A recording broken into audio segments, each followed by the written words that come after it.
Oh my God, I absolutely hate pushing up, especially when there's a flipping chairlift there.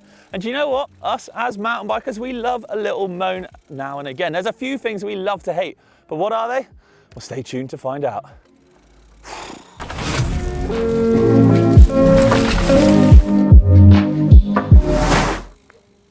Great, look at that. Flat as a pancake.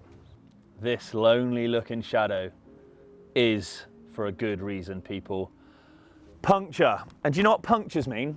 It means I've got the faff of dealing with inserts, thick downhill casing tyres and sealant.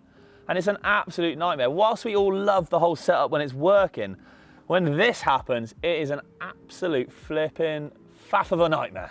First up, I've got to wrestle the flipping tyre off. That means I'm going to be going through either tyre levers or my mum's silverware set, so that is never a good thing.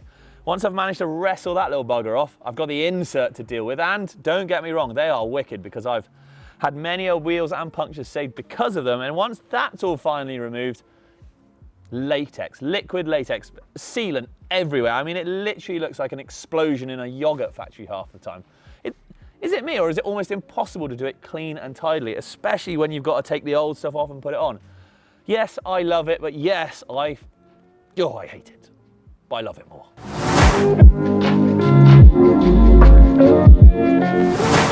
Flash out them two. Hey, buddy. Whoa, hey, Rich. How you doing? You all right? Good. Yeah. Mate, you ain't doing much. Can I borrow your back wheel? Yeah, what size is yours? It's 148/29. Oh, sorry, dude. Mine's 142, 27.5. Standards? Sorry. Oh, God. Not my fault. I blame the industry. Remember that time when you'd buy a part for your bike, have it for a couple of years, buy a new bike maybe, and that part would still fit it? Those days, sadly, are long gone. Ever-changing standards are an absolute nightmare. They're literally always changing, right? Take wheels, for example. You might have had a 135 rear wheel. Now things changed to 142, you got 148, you got 153, you've got Super Boost.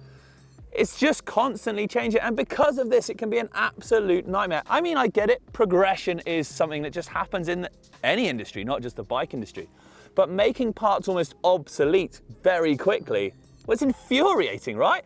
I mean, correct me if I'm wrong in the comments down below, but it makes me pretty angry.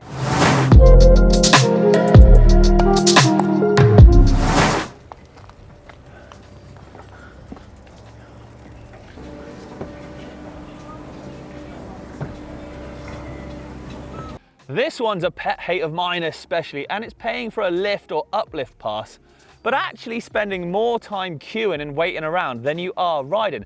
It just seems like a massive waste of money to me.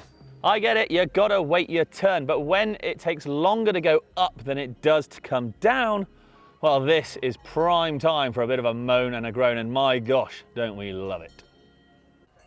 That queue literally took forever. I felt like I was aging exponentially just in the queue. I was in that queue so long at the bottom, I reckon I could actually see my fingernails growing. Joke, man.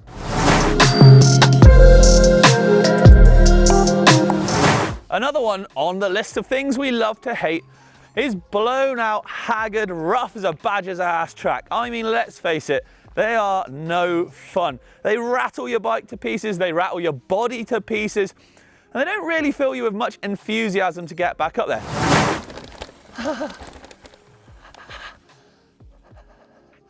Why? Why the claw? So rough, so rough.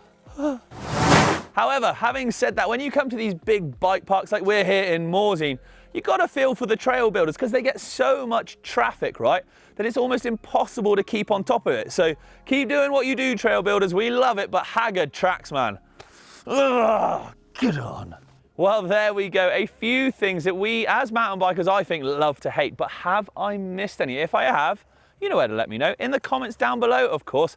Maybe I'll give them a check out and we'll get them in another video next time. But for me, for now, from the Alps, I'll catch you next time.